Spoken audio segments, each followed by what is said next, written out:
Welcome to Elevate, practical content that inspires.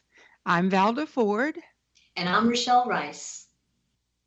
and we are happy today to have an amazing author and person who takes care of the world. Today, our guest is Becky Sansbury. And Becky is a person I've known for a long time who, anytime I'm with her, I'm inspired. Becky is the author of After the Shock. She coaches leaders and organizations to navigate crises while continuing their work. After serving as a hospice chaplain for 14 years and then a personal guide to leaders in crisis, Becky distilled her observations into 7 common elements of resilience. Becky provides fresh perspectives and practical tools designed to reestablish normality in abnormal time. Welcome, Becky. Thank you so much, Valda. It's wonderful to be with you today. Becky, we're super excited to have you. So let's get right to it. You've spent 30 years working with people going through rough times. This has got to be incredibly challenging for you. What is it that called you to this type of work?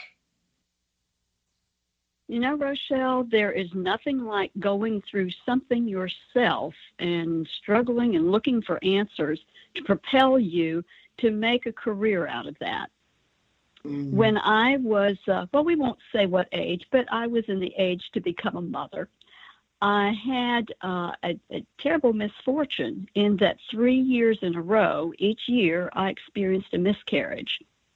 And it was very difficult, obviously, emotionally, but it was also difficult because the doctors really didn't have answers. I was very fortunate. I had an understanding husband. We were members of a faith community that was loving and supportive. But nobody seemed to have answers, not only medically, but what do you do and what do you say with someone who's going through a chronic, difficult time? Now, lest your audience and community become too worried about me, my husband and I were very blessed to eventually have 2 lovely daughters, one of whom's about to celebrate a great milestone birthday this week. So I am rejoicing in that. But I realized how ill-equipped we are sometimes to get beyond hugs and casseroles to know what to do. A few years later, my husband at that time experienced a totally unforeseen series of medical and then even more crucially devastating mental health challenges and adversities. Again, I saw the concern of people, but not really knowing how we help ourselves or each other through life upending times. And it was then that I felt, I like your word, a call. In my area of work, it was in ministry to head into chaplaincy, where the focus is on being with people during those life-changing times. I'm not sure that my studies gave me all the answers. They were very helpful. But what did happen was it allowed me to spend my professional life with the experts in crisis. And that's the people and the caregivers and support systems around everyone who is going through those times that seem unimaginable until you're in the middle of them.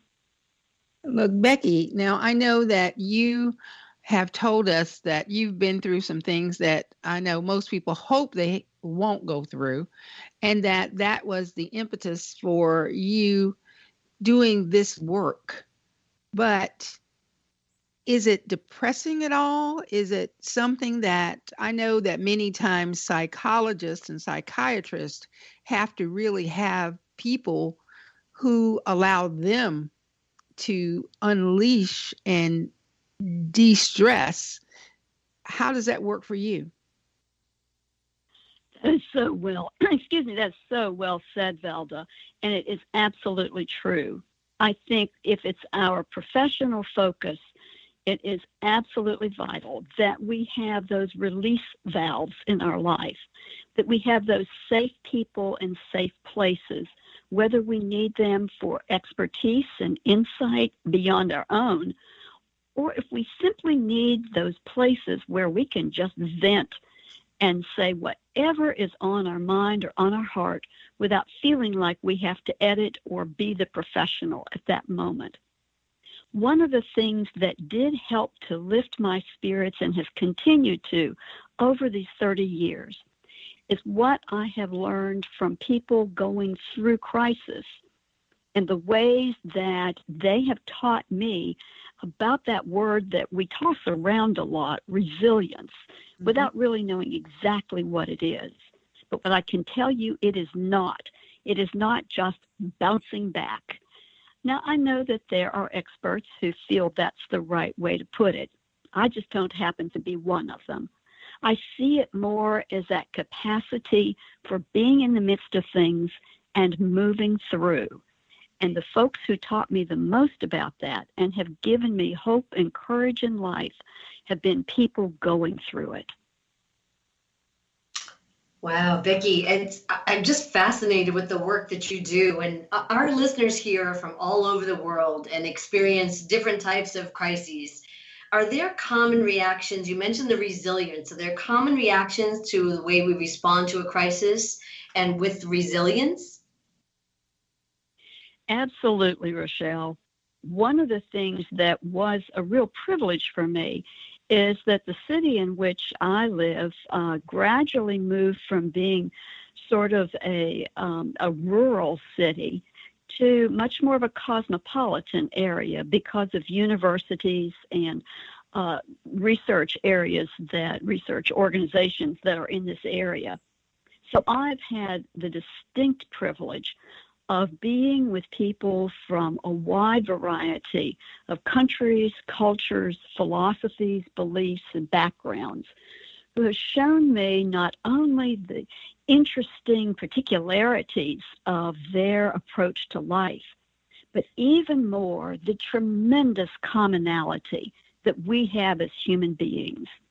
The red blood that we share, the feelings that we experience, and then what I began to find were the things that people universally do not want. And in that was the sort of the seeds of what grew into the platform I call After the Shock. Would you like to know 4 basic things that people everywhere do not want? That would be terrific.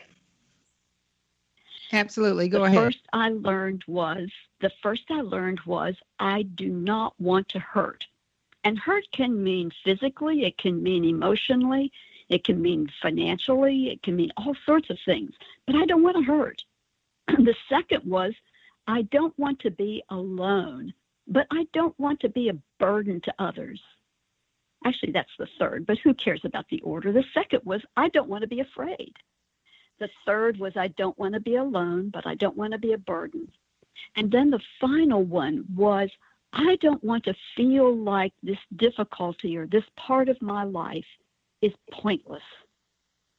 And in the things that we don't want, I actually found what became those aspects of life that we use to write our recipe for resilience and focusing on what we do want.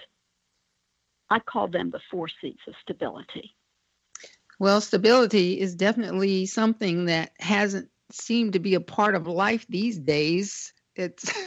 There's the most upheaval I've ever seen in all my many years of living. Now, when I love something that you said before, so I want to backtrack for a moment. You said, when we get past the hugs and casseroles, that needs to be your next book, How to Get Past the Hugs and Casseroles. I'm pretty sure that we all have been there where we're like, okay, here comes another hug. And like, now we can't even have hugs and the casseroles. But so when you don't want to hurt, you talked about the different ways you can hurt. Do you think that when you're saying you don't want to hurt, are you saying also that you don't want to give hurt? Absolutely.